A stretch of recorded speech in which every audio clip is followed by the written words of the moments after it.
I'm Dana Cameron, and before I wrote fiction, I was an archaeologist. And it's been about 20 years since I was in the field, and it's been, therefore, about 20 years that I've been writing, which is kind of nutty when you think about it. But I realized I haven't looked in my kit bag for a long time. So I wanted to go back and have a look at it and maybe tell you a little bit about what an archaeologist does, the tools they use, and yeah, what it's like to be an archaeologist a little bit. A lot of discussion about what kind of bag or what is the best way to get your stuff into the field. Some people like a backpack, other people like the construction buckets with the pockets outside. I always like to have it so I can close it up and stash it away. So this is the most recent iteration of my bag. And before I get to that, I'm going to put that over here and talk about trowels. Now, they're outside my bag because they've been in my office for the past couple of years. Oh, rust on that one, not good. But these are sort of the main identifying tool of the trade, if you will. Most Americans will use a Marshalltown, which is a diamond-shaped mason's trowel. And we like them because they are fairly durable. They're nice and flat, so you can scrape the soil away very carefully. And you can also do a little archaeology on these things too. You can say, okay, Marshalltown, probably an American archaeologist. Oh, look, the ware's on the side. So maybe the archaeologist was right-handed, probably right-handed. Might have even done a little filing down to make it a sharper edge. Controversy there. I mean, if it's too sharp, it could cut through things too quickly. And you want to be really careful when you're doing that.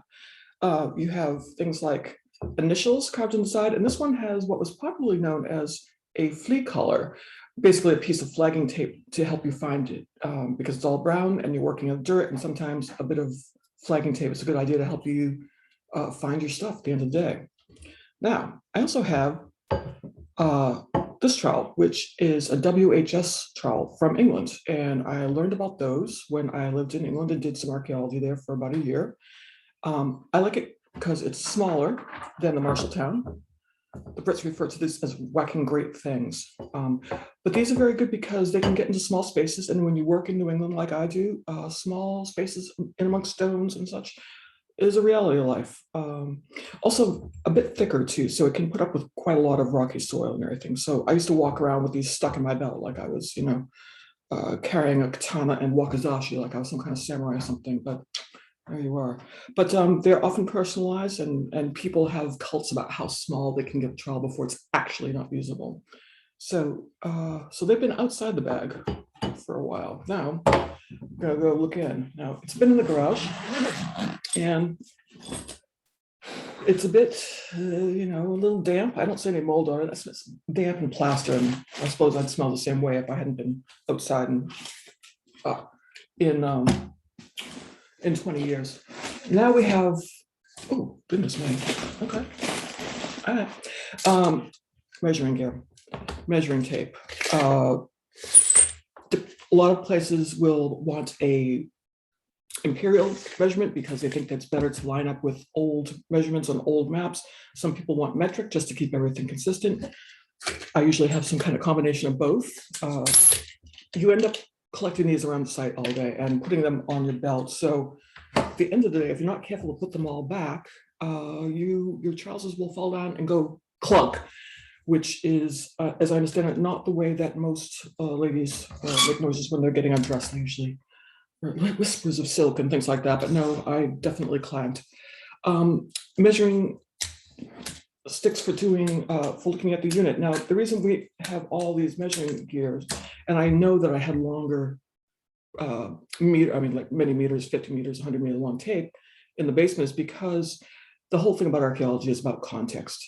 You want to know where everything is, what it was found with, and how far below grade it was, because if you don't know that, you're basically digging for goodies, and that's not what we're doing. We are more interested in the information that we can get from dating and tying different artifacts with different periods of a site's use. And so measuring, drawing pictures, measuring some more, taking photographs, measuring some more, all about the measuring. Excuse me, apologies. Let's see what else we, yes, brushes. Now, in everything you see on television. If you don't have trowels to talk about archaeologists, you have brushes.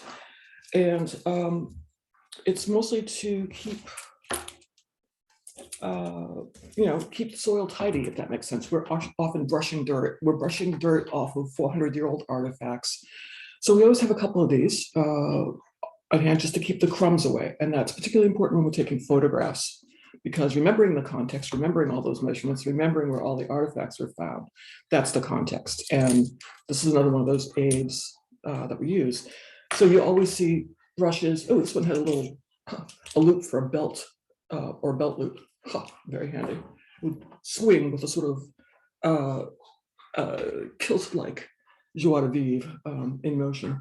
But it's the photography, the redundancy of taking the notes that really is everything. Oh, I was starting to say that in television, you see people with a paintbrush, very careful. And we do that too when we're exposing artifacts that are in situ, meaning they're in the ground where we found them and we know exactly where the context is.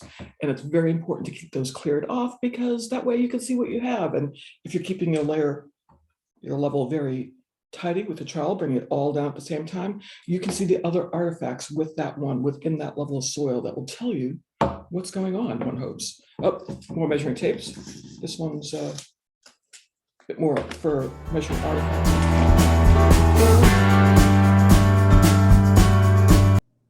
Hi, this is Dana Cameron. Thanks for watching to the end of the video. If you'd like to see more content like this, don't forget to hit subscribe and to click on the bell icon so you get notifications. If you'd like to support me as a writer and creator, there are links to my books with information about them below. You can order them from your favorite bookstore or your favorite ebook retailer. Thanks again.